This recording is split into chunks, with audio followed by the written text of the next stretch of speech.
Isa pong mapagpalang araw ng pagsamba sa araw pong ito ng linggo. At salamat po sa Panginoon na tayo ay patuloy na sa Kanya pong biyaya. Bagaman ang ating pong government ay nandun ang mahigpit pagdating po sa mga gawain, subalit marami pong avenues upang tayo ay hindi makarinig ng salita po ng Panginoon. Ngayon pong umaga, ang ating pong mensahe ay makikita po natin sa book of Mateo chapter 5 verse 5. Ito po ay continuation ng naumpisahan po ni Sister Ryan na Beatitudes o mga mapapalad. Inanyahan ko po na tayo ang lahat ay tumayo at sama-sama nating basahin ang salita po ng Panginoon. Sabi po sa Mateo chapter 5 verse 5, "Blessed are the meek, for they shall inherit the earth." Sa good news po, sabi ron, "Happy are those who are humble, they will receive what God has promised." Sa wika pong Tagalog, mapapalad ang mga mapagpakumbaba sapagkat mamanahin nila ang daigdig. So tayo po ay sumandaling manalangin. Dakilang Diyos, salamat po sa umagang ito. At nagpupuri po kami, nagpapasalamat sapagkat ginising mo kami ng may kalakasan. At ang aming pong puso sa araw na ito ay, Lord, nag-expect ng mabuting bagay na gagawin mo po sa amin po mga buhay. Panginoon, itiatas ko po sa iyo ang iyong salita na amin pong pagbabahaginan ngayong araw. Ikaw nga po ang mag-bless, ikaw ang tahasang magsalita po sa amin. At hayaan mo, Panginoon, ang glory mo, Panginoon. Lord, ang iyong pag-ibig, O Diyos, ang siyang patuloy naming makita sa salita mo na ibabahagi sa amin sa umagang ito. Hayaan mo sa bawat isa po na makikinig, kami man ay nasa loob ng iglesia, Panginoon, ng church, kami man ay nasa aming mga bahay-bahay. Panginoon, abutin mo ang pangangailangan ng bawat isa sa magitan po ng iyong salita. Salamat po, samahan mo kami at gawin mong tagumpay ang iyong salita, Panginoon, sa umagang ito na magbigay po ito ng rema at kalakasan sa aming buhay espiritual. Ito ang aming sama-samang dalangin sa pangalan ni Jesus. Amen and amen and amen. Palakpakan po natin ang Panginoon. Hallelujah. Nung ako po ay bata pa, naalala ko nung ako po ay elementary pa, may pupunta po sa aming mga pari. At sa panahong yun, ang mga pari noon parang madalang pa ang mga Pilipino. Karamihan ay mga ibang lahi, mga German. At hindi ko po makakalimutan sapagkat pag nagpupunta po sa amin yung mga pari, kanya-kanya po kaming nagbe-bless. Hinahawakan namin yung kamay at nagbe-bless po kami. At kapag nag-bless ka sa pari, nakapila kami noon, binibigyan ka ng isang candy. Alam po naman ninyo kapag elementary ka, yung candy talagang what I'm saying is kapag ikaw ay nag-bless, pagkatapos mong i-bless ng pare, instant meron ka pong isang pirasong candy, yung uso no, mga white rabbit, ako ay tuwang-tuwa, So, speaking of blessing, sa kapanahunan po ngayon, kapag ikaw ay may mga property, di ba? We tend to call our pastor at ito po ay ating ipinabe-bless. Kapag during yung kasal, ay nandun din po yung blessing. Kapag tayo ay merong halimbawang mga negosyo, ito po ay ating ipinabe-bless din, At kung meron tayong relationship, at marami pang bagay na ito po ay ating ipinabebless sapagkat naniniwala tayo na kapag tayo po ay blessed, tayo po ay pagpapalain. Anuman klase o meron tayong negosyo o relationship, tayo ay pagpapalain po ng Panginoon. Ano? Now, even in the Bible, kung paano ay blessed ng Panginoon si Abraham, no? At maging si Abraham ay bless yung kanyang mga anak. And i-bless siya si Isaac. And God bless even his yung anak ni Abraham, si Isaac. So, mamakita po natin at marami pang mga binebless sa Biblia na kung saan ay titingnan natin kung mag-search po tayo. It's more than 500 words ng bless o blessing o blessed, no, na makikita po natin sa Biblia. Kaya nga po ngayong umaga, tayo po ay mapalad sapagkat yung ating pong pag-aaralan is about blessing. Amen. Amen po ba? Tayo po ba ay nagagalak ngayong umaga? Subalit, bago pong lahat ang napag-aralan po natin ng una, sabi po ni Sister Ay ng Matthew chapter 5 verse 13, sabi roon yung nauna, "Blessed are the poor in the spirit, for theirs is the kingdom of heaven." No? Ang pangalawa ay, "Blessed are those who mourn, for they shall be comforted." At maliwanag na ito po ay naibigay na mensahe ng Panginoon nung mga nakaraang linggo. At ngayon pong linggo, Matthew chapter 5 verse 5, "Blessed are the meek, for they shall be inherit the earth." Mapalad daw po ang mga mapagpakumbaba sapagkat mamanahin nila ang daigdig. Kapag sinabi po nating blessed, ay sabi ni Sister Ay nung nakaraan ay makarios. Sa Greek word means makarios, ibig pong sabihin ay happy. Meron pang isang pagsasalarawan ng blessed dito sa Beatitudes. Sabi ron ay supremely blessed o supremely happy. Pag sinabing supreme, ito po ay pinakamataas o sagad na kagalakan o pagpapala o kasiyahan. Kaya nga po, meron tayong tinatawag na Supreme Court, kataas-taasang hukuman, supreme power, supreme commander-in-chief, parang kung dito sa Pilipinas, commander-in-chief of Supreme Commander-in-Chief of the Armed Forces of the Philippines. Ito ay walang iba, yung ating Pangulo, pinakamataas, overflowing joy, sukdulan, kung papansin po natin kataas-taasan,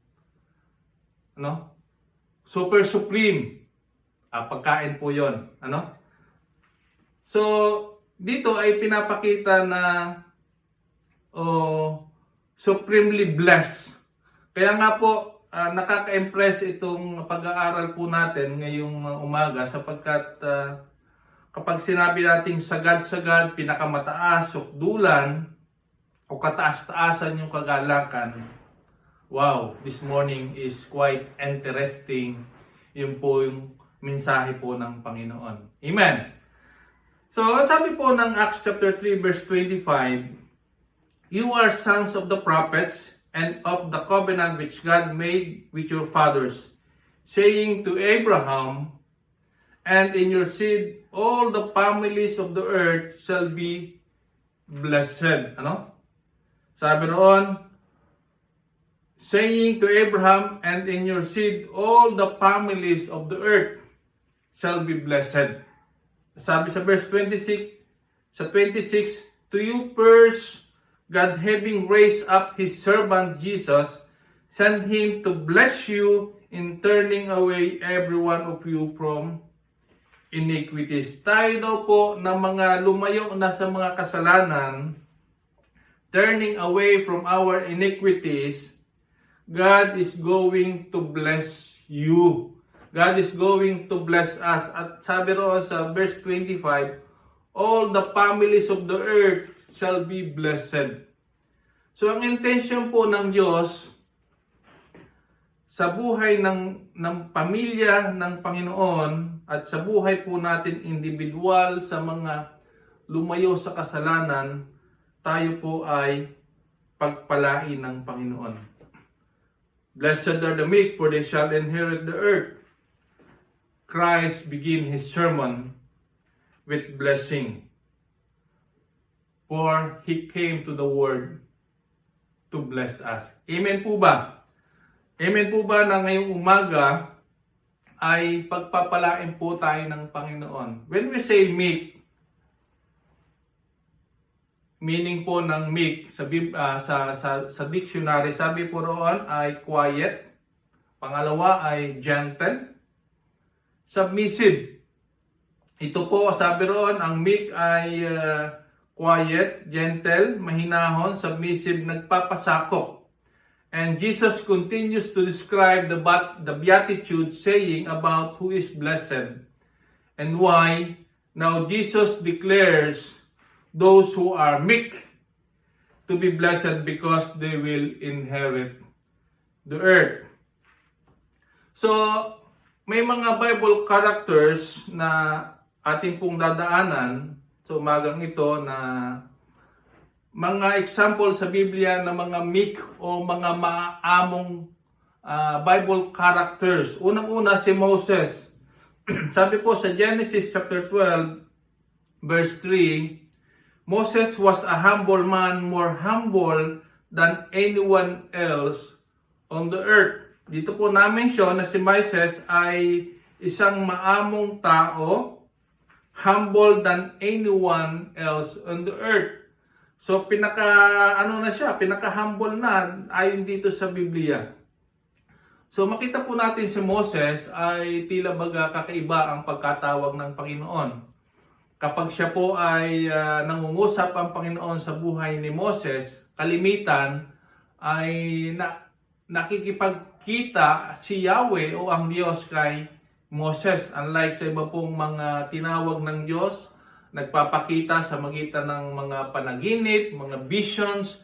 But si Moses ay tila baga kakaiba. At kung papasinin natin, si Moses ay ginamit ng Panginoon upang pangunahan ang bayang Israel, ialis sa lugar ng pagkaalipin at dalahin ang bayang Israel sa bayang pangako ng Diyos, At dito marahil ay nakita ng Diyos yung kaamuan sa pagkatao ni Moses, Marahil nakita ng Panginoon ang pagiging quiet, yung pagiging gentle at pagiging submissive ni Moses sa Panginoon. At dito po mababasa natin sa Lumang Tipan kung makipag-usap si Moses kay Yahweh o sa Panginoon ay parang simpleng walang masyadong mapalamuting pakipag-usap, At simple lang, direktang nakipag-usap si Moses sa ating Diyos, Pangalawa, na makitahan natin ng isang mabuting ehemplo ng kaamuan, dito po makita natin sa Genesis chapter 13 verses 8 to 11. Babasahin ko po. Kinausap ni Abraham si Lot, hindi tayo dapat nag-aaway at ang mga tauhan natin sapagkat magkakamag-anak tayo. Mabuti pang maghiwalay tayo, mamili ka. Kung gusto mo sa kaliwa, sa kanan ako.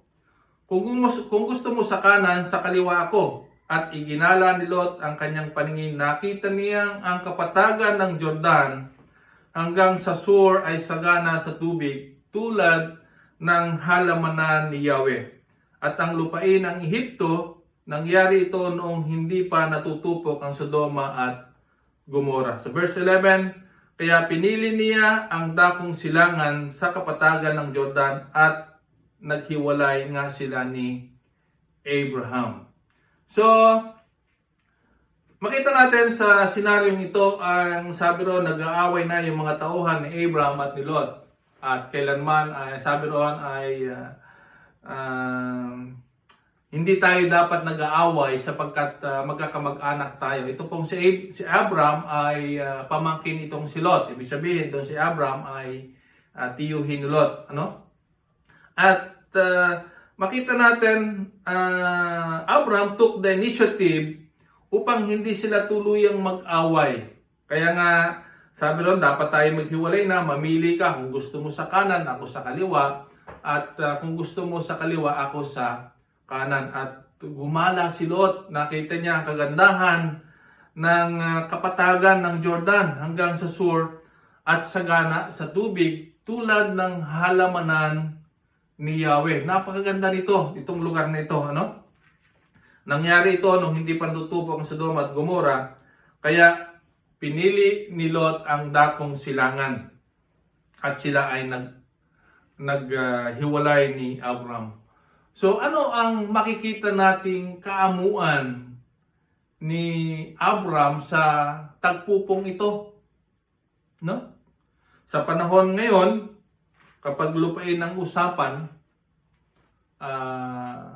yung boundary nga lang, medyo mapalampas ka ng konti, ay ikokorte na, no?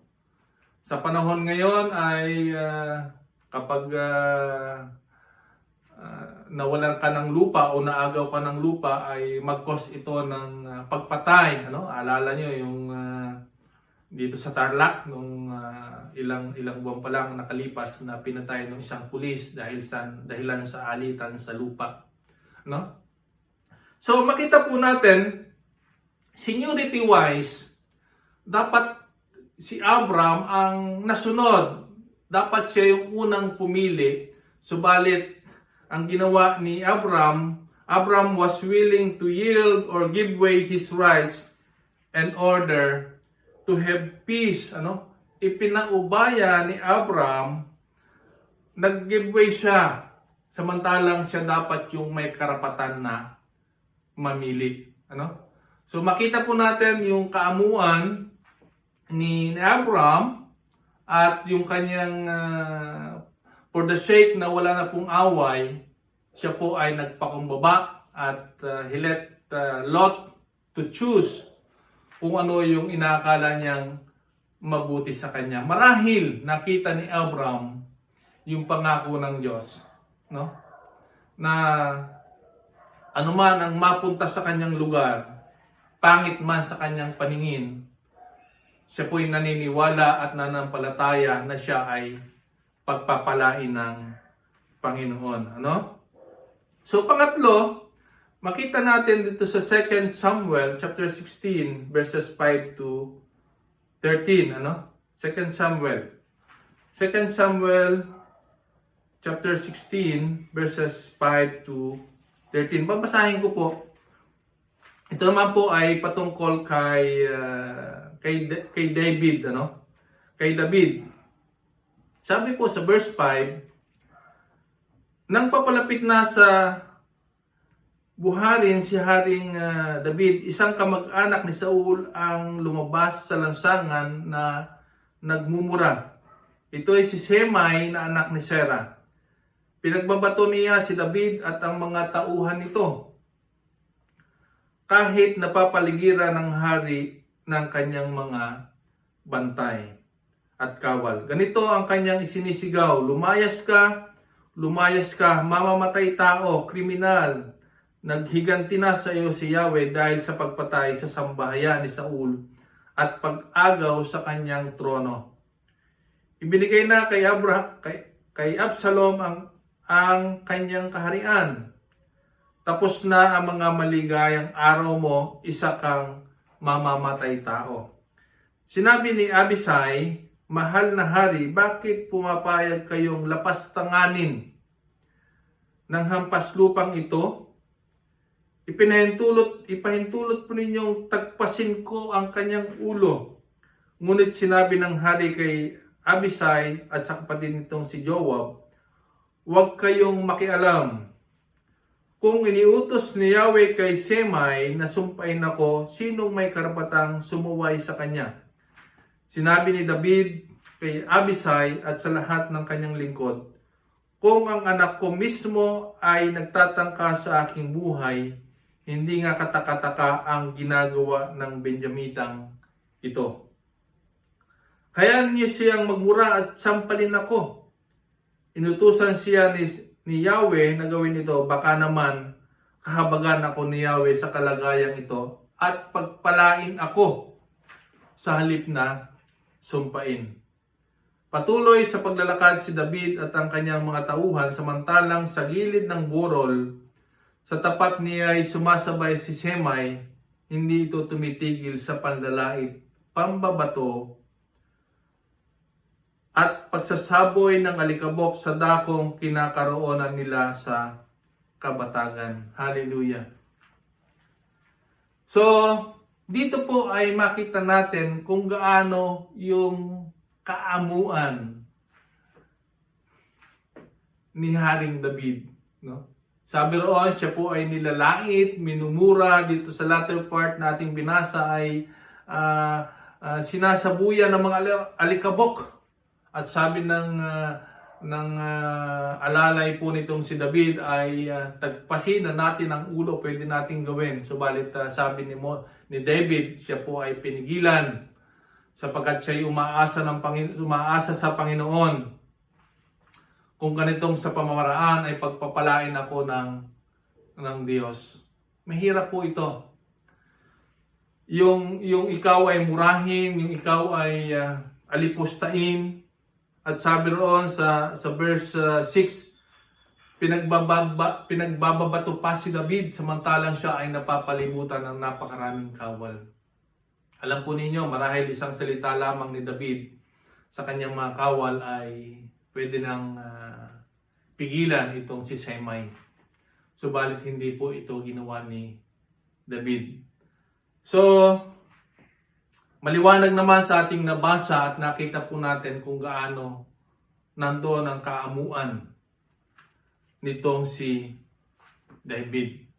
So si Moses, si Abraham, si David at marami pa pong makikita tayo dito sa Biblia na nakitaan natin ng isang mabuting ehemplo ng kaamuan.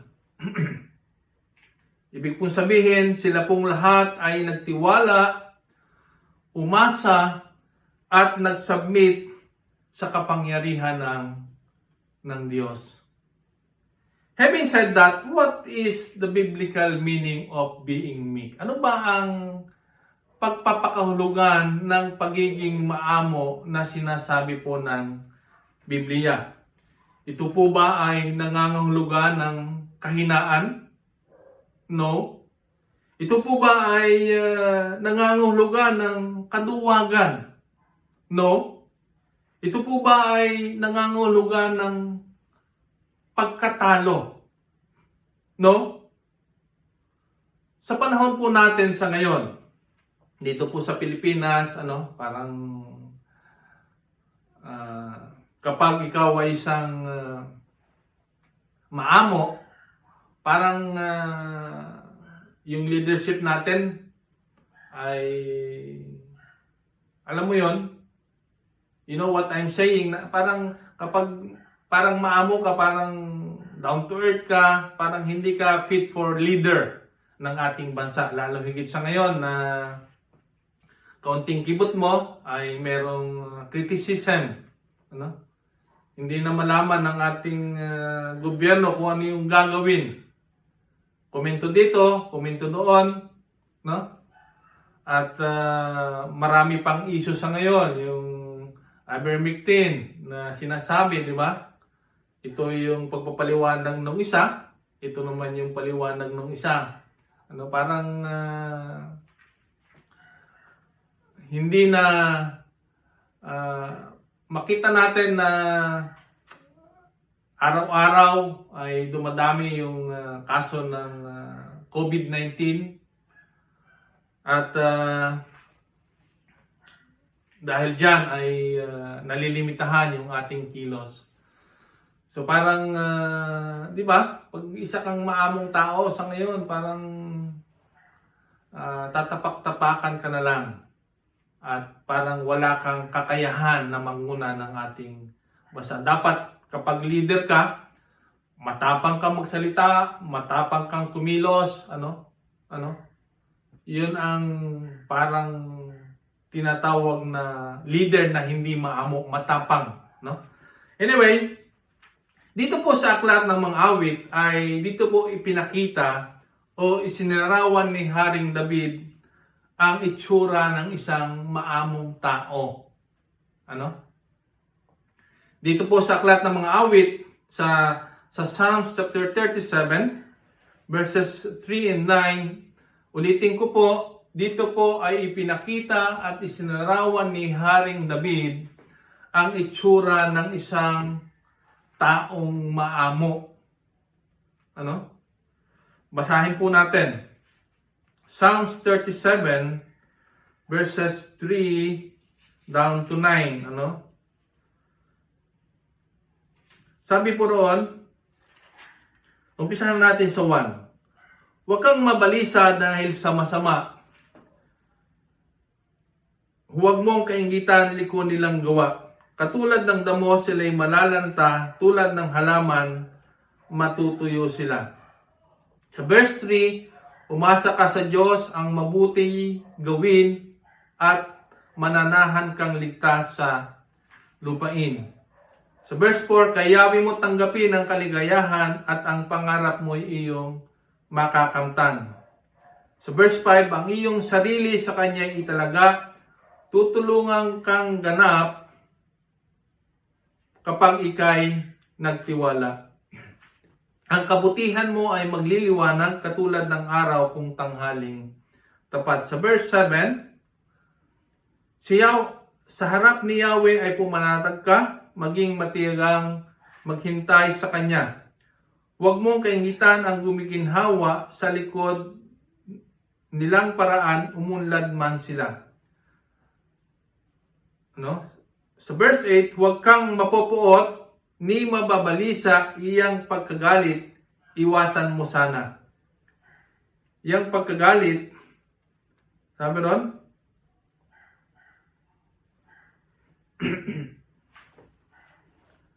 sa verse 8, huwag kang mapopoot ni mababalisa iyang pagkagalit, iwasan mo sana. Walang kabutihang makakamtan ka. Sa verse 9, ang nagtitiwala kay Yahweh mabubuhay, ligtas sa lupain at doon tatahan, ngunit ang masamay ipagtatabuyan. Ito po ay nasulat at sabi ni Haring David, dito ay kanyang isasalarawan at pinapakita ang itsura ng isang taong matuwid. Sino nga ba o ano nga ba ang isang taong matuwid? Unang-una dito sa verse 3 makita natin, umasa ka sa Diyos ang mabuti gawin at manahan ka sa ligtas na lupain. Unang pagsasalarawan ni David ng isang taong maamo o a meek person, makita natin sa verse 3, umasa ka sa Diyos ang mabuti gawin. Unang bagay, trust in the Lord. Magtiwala sa Panginoon. Magtiwala sa Panginoon. Sabi po sa English, trust in the Lord and do good, dwell in the land and feed on His righteousness. Magtiwala sa Panginoon. Again, magtiwala at magtiwala sa Panginoon. Alam po ba ninyo na ang pagtitiwala o trusting in the Lord, ang Diyos po ay nagagalak, ang Diyos po ay nadidelight, ang Diyos po ay nasisiyahan kapag tayo ay merong pagtitiwala sa Panginoon. Ang sabi po ng Book of Hebrews, chapter 11, verse 6, but without faith it is impossible to please Him, for he who comes to God must believe that He is, and that He is rewarder of those who diligently seek Him. Sa lahat ng oras at panahon ng ating pong buhay, dapat ilagak natin ang ating sarili ng mayroon pong pagtitiwala sa Panginoon. Sapagkat sabi ng Panginoon, He is a rewarder of those who diligently seek Him. In seeking God, o kapag tayo po ay diligently seeking Him, ang sabi ng Panginoon, nang may pananampalataya, siya po ay nadidelight, naliligayahan, natutuwa ang Diyos sa mga nagtitiwala po sa Kanya. So, unang bagay, ang isang maamong tao dapat merong pagtitiwala po sa Diyos. Sabi ni King David in the book of Psalms, magtiwala tayo sa Panginoon. Trust, no? Trust sa Panginoon. Mag-trust po tayo. Pangalawa, sabi dito sa verse 5, ang iyong sarili sa Kanya ay talaga tutulungang ganap kapag ikaw ay nagtiwala. Wow! Sabi ron, ang iyong sarili sa Kanya ay talaga tutulungang ganap kapag ikay nagtiwala. Sabi ron, tutulungan tayong ganap kapag tayo po ay nagtiwala. Pangalawa, sabi roon ay ang iyong sarili sa Kanya italaga.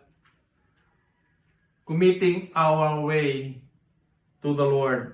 Commit your way to the Lord, trust also in Him, and He shall bring it to pass.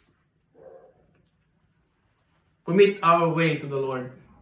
Italaga po natin o ihabilin natin ang ating lakad sa Diyos. No? Kapag sinabi nating committing our way to the Lord, itinatalaga po natin o ipinagkakatiwala po natin yung ating mga lakad sa Panginoon.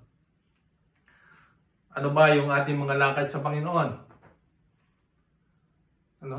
Yung ating planuhin sa buhay, marahil yung lahat ng ating ginagawa, lahat ng anuman meron tayo, yung ating sarili ay ihabilin natin sa Panginoon. Yung ating yung ministry ay i-commit natin sa Panginoon, ihabilin natin sa Panginoon. No? Lahat ng bagay dito ay sinasabi, ihabilin natin, i-commit natin sa Panginoon. Yung ating pangatawan, marahil i-commit natin sa Panginoon. Lord, gamitin mo ito, kinukumit ko sa iyo, itinatalaga ko sa iyo yung aking katawan, gamitin mo for the glory, and that is committing ourselves to the Lord. Marami pang bagay, hindi lang iyon. Yung ating kayamanan, marahil yung ating negosyo, yung pag-aaral po ng mga bata, sabi nga po ron, lahat ay i-commit natin sa Panginoon.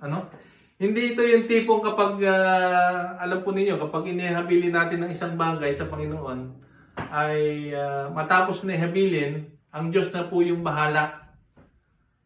Siya na po yung gagawa ng lahat. Hindi yung tipong matalino naman ako na lang yung gagawa. Kaya ko naman ito. Madami naman akong pera. May impluwensya naman akong tao. Makapangyarihan naman ako. Kaya ko na. Hindi na po yun paghahabilin ng ating mga lakad sa Panginoon. Sinasarili na po natin.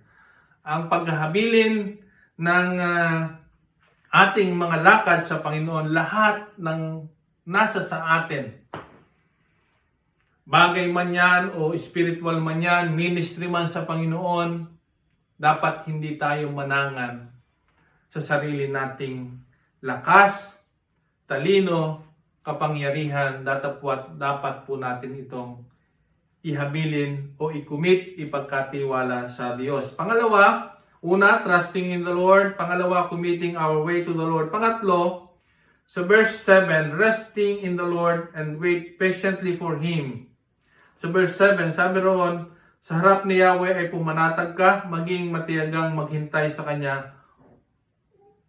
Huwag mong kaingitan ang gumiginhawa sa likong paraan, umunlad man sila.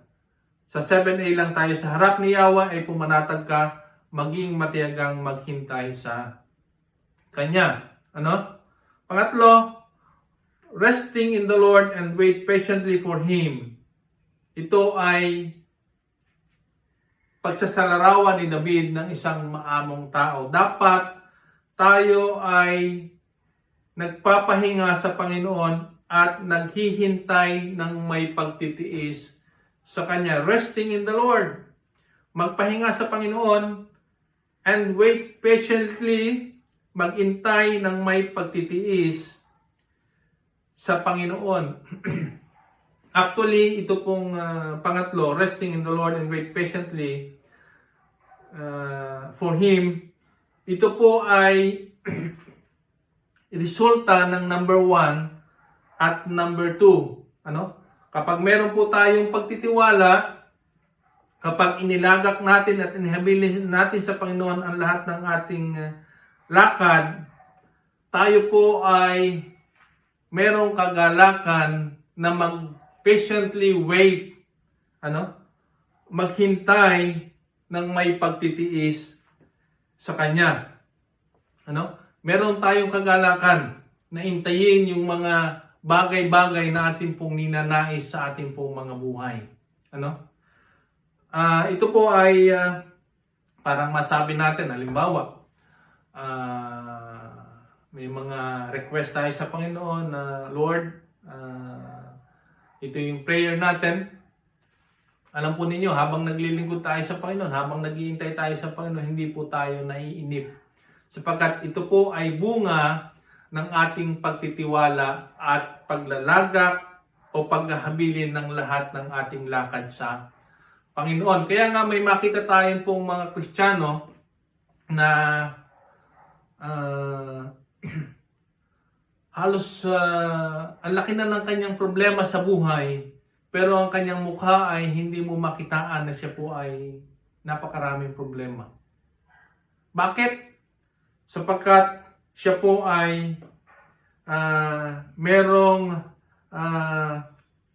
katigaan na paghihintay at pagtitiis at nandun yung kagalakan ng kanyang puso. Sa pamagitan at marahil sa kawalan ng kasalatan ng buhay, masaya pa rin ang kanyang buhay. Masaya po siyang naghihintay sa Panginoon. Parang walang problema. Yung tipong, alam mo yon, bukas ay walang makain, pero hindi ka nag-aalala. Walang kabagabagan sa iyong mga mukha na makikita. Sapagkat ikaw ay nagtitiwala sa Panginoon na sa araw ng bukas, siya po ang magpo-provide ng ating mga pagkain. Pang-apat, ay sa makita po natin sa verse 7b, sabi roon, huwag mong kaingitan ang gumiginhawa sa likong paraan, umunlad man sila. Do not fret because of him who prospers in his way. Ibig pong sabihin, hindi dapat tayo nababalisa o kaingitan ang mga taong masama na umuunlad. Hello? Tayo po ba ay naiinggit pa sa mga taong umuunlad sa masamang pamamaraan? Ang isang taong maamo ay dapat wala ang pagkainggit at hindi po nababalisa. Alam po ninyo, kapag tayo ay pinagharian ng pagkainggit, ay malaking problema. Malaking problema kapag tayo ay pinagharian ng inggit. Kaya huwag tayong mainggit sapagkat hindi ito makabubuti sa ating buhay. So, 4 na bagay na pagsasalarawan ni David ng isang taong maamo. Una, trust in the Lord. Trusting in the Lord, committing our way to the Lord. Pangatlo, resting in the Lord and wait patiently for Him. Pang-apat, do not fret because of Him who prospers in His way. Balikan natin, blessed are the meek for they shall inherit the earth. Ano daw po yung i-inherit ng isang meek o ng isang maamong tao? Sabi ng Panginoon, tahasan niyang sinabi, they shall inherit the earth. They shall inherit the earth. Magmamanan daw po tayo ng daigdig. Wow! Ang laki ng daigdig, ano? Kapag sinabi po nating earth, hindi po ito isang malaking pagpapala. Hindi po ito isang malaking pagpapala, kundi ito po isang napakalaking pagpapala. You will inherit the earth. Ano? At ang pagpapala pong ito ay habang tayo'y nabubuhay pa, may mga bagay na ipaparanas ng Panginoon na tayo ay pasasaganain na para dito sa lupa, at kapag tayo ay pumunta na doon sa kabilang buhay, doon ay merong mas malaking pagpapala na nakalaan sa mga taong may kaamuan sa kanilang pong mga buhay. To those who are meek, blessed are the meek. Sagad-sagad ang pagpapala ng Panginoon sa mga taong maamo, and they shall inherit the earth. Sabi ko nga, when we say earth, hindi po ito malaking pagpapala, kundi siyang napakalaking pagpapala na pangako ng Diyos sa mga taong maaamo. Ano? To those who are meek, they shall inherit the earth. Nabasahin po natin sa Psalms chapter 37 verse 11. Sabi roon ay, but the meek shall inherit the earth and shall delight themselves in the abundance of peace. Sa Good News, sabi roon, sa Good News version, Psalms 37 verse 11, but the humble will possess the land and enjoy prosperity and peace. Meek, humble, they will possess the land and enjoy the prosperity and peace. Though ito ay naka-address sa bayang Israel, kung paano ay pinoses nila yung land and they enjoy prosperity and peace. Now, even for us today, naka-address itong Beatitudes sa atin. Ang sabi roon ay, they shall delight themselves. They will enjoy prosperity. Prosperity. Wow! Pagpapalain po tayo ng Panginoon and we will enjoy. Look, may mga pagpapala na hindi naman nila na-enjoy. Merong mga taong napakayaman and yet they are not enjoying that prosperity. Nandoon sa kanila yung kalungkutan ng buhay. Something lacking in their lives. May kulang sa kanilang mga buhay. But for us na makitaan ng may kaamuan, humbleness, quietness, gentleness, being submissive to the Lord, alam po ninyo yung prosperity, sabi ron, i-enjoy po natin at magkakaroon tayo ng kapayapaan. Ma-enjoy po natin yung kapayapaan. Maaring meron man tayo, salat man, pero tayo ay pinagpala ng Panginoon sa spiritual. Yes, meron po tayong kapayapaan. Meron man at wala, payapa po tayo sapagkat ipinagkatiwala natin sa Panginoon. Nagtiwala tayo, nahabilin natin ang lahat ng ating mga lakad, hindi po tayo nahinggit, at tayo ay nagtitiwala sa Panginoon. Tataglayin po natin, we will enjoy the prosperity and peace habang tayo ay nandito sa lupa. At higit na kapag tayo napunta na doon sa langit, malaking pagpapala ang ating pong mararanasan. Sabi po sa Tagalog ng Psalms 37 verse 11, tatamuhin ng mga mapagpakumbaba ang lupang pangako na kanyang pamana, at ang lupang iyon na napakasagana, ang kapayapaan ay matatanggap po nila. Purihin po ang Panginoon. Ito po ay pangako na pwede nating panghawakan mula sa Panginoon. Sa akin pong pagwawakas, sabi po dito sa Philippians o sa Pilipos, no? Sa Pilipos chapter 2 verses 1 to 11, malapit na po tayong matapos. Babasahin ko po sa wikang Tagalog. Kaya nga sapagkat mayroong kasiglahan ang buhay kay Kristo, mayroong kaliwan ng pag-ibig, mayroong pakikisa ng Espiritu Santo at mayroong kagandahang loob at malasakit para sa isa't isa. Lubusin ninyo ang aking kagalakan. Magkaroon kayo ng isang kaisipan, magbuklod kayo ng isang pag-ibig at magkaisa kayo sa puso at diwa. Huwag kayong gumawa ng anuman dahil sa paghahangad ninyong maging tanyag.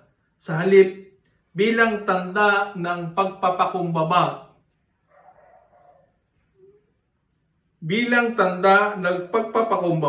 ituring ninyong higit ang iba kaysa sa inyong sarili. Pagmalasakitan ninyo ang kapakanan ng iba at hindi lamang ang inyong sarili. Ano? Dito ay sabi noon, consider others is better than yours. No? Naway magkaroon kayo ng kaisipan na tulad ng kay Kristo.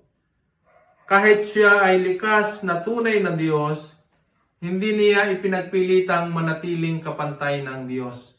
Sa halip, kusa niyang hinubad ang pagiging kapantay ng Diyos at naging katulad ng isang alipin, ipinanganak siyang tulad ng karaniwang tao at nang si Kristo ay naging tao, nagpakumbaba siya at naging masunurin hanggang sa kamatayan. Maging ito man ay kamatayan sa krus at dahil dito, siya ay lubusang itinaas ng Diyos at ibinigay sa kanya ang pangalang higit sa lahat ng pangalan. Sa gayon, sa pangalan ni Jesus ay luluhod at magpupuri ang lahat ng nasa langit, nasa lupa at nasa ilalim ng lupa. At para sa kailulhati ng Diyos Ama, ang lahat ay nagpapahayag na si Jesucristo ang Panginoon. Purihin po ang Diyos. So dito sa Philippians chapter 2 verses 1 and 11, dito ay nakita natin ang kaamuan at pagpapakumbaba na bagaman siya po ay Diyos, ay hindi niya pinilit na maging kapantay ng Diyos. Sa halip ay kusa niya po itong hinubad na tulad ng isang alipin. Ano? At sabi noon hanggang sa kamatayan ay naandun ang pagpapakumbaba ng ating Panginoong Jesucristo. At sabi nga roon, dahil sa kanyang pagpapakumbaba, maging sa kamatayan, sa verse 9, at dahil dito'y lubusang itinaas siya ng Diyos. Itinaas po siya ng Diyos. Itinaas siya ng Diyos. At ibinigay sa kanyang pangalang higit sa lahat ng pangalan. Doon po sa ating mga unang pag-aaral, sabi roon ay blessed are the meek. Sagad-sagad yung kagalakan, supremely happy and blessed. We are and we will inherit the earth. Yung earth na sinasabi ko po kanina ay napakalaking pagpapala nito. Kung paano si Kristo ay itinaas at ibinigay sa kanya ang pangalang higit sa lahat ng pangalan. Hallelujah. Tayo man na tagasunod ni Kristo, napakalaking pagpapala yung pong ating mararanasan doon sa langit. So, sa panahon po natin ngayon, papaano po natin naharapin ang hamon ng buhay? Marahil, ang ilan po sa atin ay merong mabigat na problema. Marahil ang ilan po sa atin ay may mga malubhang karamdaman. Marahil ang ilan po sa atin ay merong mahigpit na pagsubok. Ilapit po natin ito sa Panginoon. Ilagak po natin ito sa Panginoon. Ipagkatiwala po natin ito sa Panginoon. No? Ang sabi po ng Mateo chapter 11 verses 28, babasahin ko po sa wika pong Tagalog.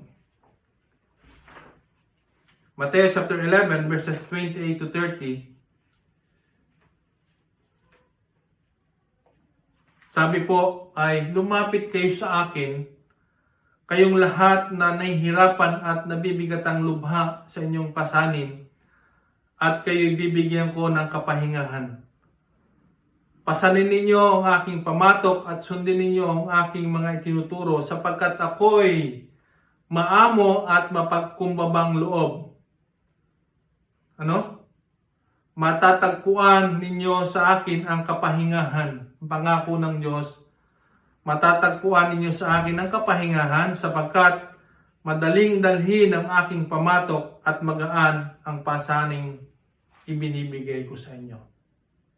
Sabi ko po nga kanina, anuman ang hamon ng buhay sa ngayon, lalong higit na tayo dumadanas at naharap sa napalaking crisis, sabi ng Panginoon, lumapit tayo sa Kanya. No? Anuman kabigat ang ating pong problema, gaano man kalaki ang ating problema sa buhay, naniniwala tayo, nagtitiwala tayo sa Diyos na siya po ay makapangyarihan at kaya niyang dalhin. Sabi nga po ng ating very strong word ng Panginoon sa aking pong pagtatapos, ulitin ko po muli, maging encouragement ito sa atin, lumapit kayo sa akin, panawagan po ito ng Diyos. Lumapit kayo sa akin, kayong lahat na nahihirapan. Ano? Nahihirapan. At nabibigitang lubha sa inyong pasanin. Marahil marami ang nakakaranas po nito sa atin. At kayo'y bibigyan ko ng kapahingahan. Wow! Bibigyan daw po tayo ng kapahingahan ng Panginoon. Sabi po roon, nahihirapan at nabibigatang lubha sa inyong pasanin at kayo'y bibigyan ko ng kapahingahan. Pasanin ninyo ang aking pamatok at sundin ninyo ang aking mga itinuturo sapagkat ako'y maamo. Ito ang nais ng Panginoon. Maging maamo tayo at mapagkumbabang loob, sabi ng Diyos. Siya'y maamo at mapagkumbabang loob, matatagpuan ninyo sa akin ang kapahingahan. Sapagkat madalhing dalhin ang aking pamatok at magaan ang pasaning ibibigay ko sa inyo. Purihin po ang Panginoon. Ito po ay napakamayamang pangako ng Diyos na sa kabila ng marahil kabigatan ng ating buhay, sabi ng Panginoon, bibigyan po tayo ng kapahingahan. Siya po ay maamo, sabi ng Panginoon, ako po ay, sabi niya, sapagkat ako ay maamo at mapagkumbabang loob. At dito po sa ating pag-aaral, makikita natin at isinalarawan ni Haring David ang isang taong maamo o meek. Ayon po sa ating pag-aaral ay dapat meron tayong pagtitiwala sa Diyos, abilin natin lahat ng ating lakad, magpahinga tayo at magintay ng may katiyagaan at huwag po tayong mabalisa at mainggit sa mga taong umuunlad sa masama. I believe this morning, ang pangako ng Diyos, we will inherit the earth. Mamanahin po natin ang daigdig. Hallelujah. Tayo pong lahat ay tumayo at tayo manalangin. Kung tayo po ay may mga bigatin sa buhay sa oras pong ito, kung tayo po ay may mga malubhang karamdaman, ipagkatiwala po natin sa Panginoon at pangako niya, bibigyan tayo ng kapahingahan ng Panginoon. Tayo pong lahat ay umuko. Panginoong Diyos, salamat po unang-una sa iyong kabutihan sa aming mga buhay. Salamat sa pag-asa na dulot ng iyong salita sa umagang ito, Panginoon, sapagkat ang sabi mo nga ay blessed are the meek, for they shall inherit the earth. Salamat po sa katotohanan po ng iyong salita na aming pong napakinggan, at hayaan mo nga, O Diyos, na sa iyong biyaya, sa iyong grasya, Panginoon, ay masumpungan mo ang aming buhay, Panginoon, nang merong kaamuan right now in the mighty name of Jesus. Lord, sa aming kaisipan at puso ay nagnanais kami ng ganitong bagay, Panginoon. Mag-trust kami sa iyo, ihabilin namin ang commit our way unto you, Lord God. Magtiwala kami sa iyo. Lord, hindi po kami managhili, Panginoon. Lord, magtiyaga kami ng may katiyagaan, ng may paghihintay, Panginoon. Lord, ito ang aming dalangin, O Diyos, sa aming buhay. Na isang araw, Panginoon, 2 araw, O Diyos, Lord, makitaan mo kami ng may kaamuan at tunay na kaamuan. Being a meek person, Lord God. Lord, salamat po sapagkat wala nga po kaming kakayahan, subalit sa iyong biyaya. Magagawa mo na napasaganain kami, Panginoon, sa lahat ng bagay, maging sa umagang ito, nagnanais kami, O Diyos. Makita mo, masilayan mo ang buhay po ng bawat isa, Panginoon, na merong kaamuan, O Diyos. Salamat po sa iyong mayamang pangako na we will inherit the earth, O God. Hindi lamang sa lupang ito na iyong pangako, maging sa kabilang buhay, O Diyos, sapagkat ang sabi mo nga, Panginoon, sa iyong salita, Panginoon, na for the wages of sin is death, but the gift of God is eternal life. Lord, kaming lahat ay nagkasala, at sumagang ito, Panginoon, Lord, ay hindi mo nais na ang bawat isa po sa amin ay mapahamak, O Diyos, bagkos kami ay tumanggap ng pagpapala, Panginoon. Pangako mo ang daigdig na ibibigay mo sa amin. O Diyos, sa umagang ito, anuman ang sitwasyon ng aming buhay, Panginoon, hayaan mo na patuloy ka naming tanggapin sa aming pong buhay. Nagkasala kami, makasalanan kami, O Diyos, patawarin mo kami sa aming mga kasalanan. At Lord, in order for us to become meek, Panginoon, may kaamuan, Lord, nais po namin ikaw, Jesus, nagpakilala bilang maamo, ay nais ka namin tanggapin sa aming buhay. Salamat sa iyong mayamang pangako, Panginoon, na ibinigay mo ang iyong bugtong na anak na Jesucristo, na ang sino mang sasampalataya ay hindi mapahamak kundi magkaroon ng buhay na walang hanggan. Hayaan mo, Jesus, na pumasok ka sa aming buhay. Lord, magmanifesto ka sa aming buhay, Panginoon. Lord, tulungan mo kami sa buhay na ito na patuloy naming matagpuan ang kaamuan, O Diyos, sa aming buhay. Salamat, Panginoon. Simula sa araw na ito, tulungan mo kami na mamuhay ng may kabanalan, Panginoon, ng may kaamuan, O Diyos. Salamat po. Pinupuri ka po namin, sinasamba at dinadakila sa pangalan ni Jesus. Amen. Amen. Palakpakan po natin ang Panginoon. Salamat po sa Diyos.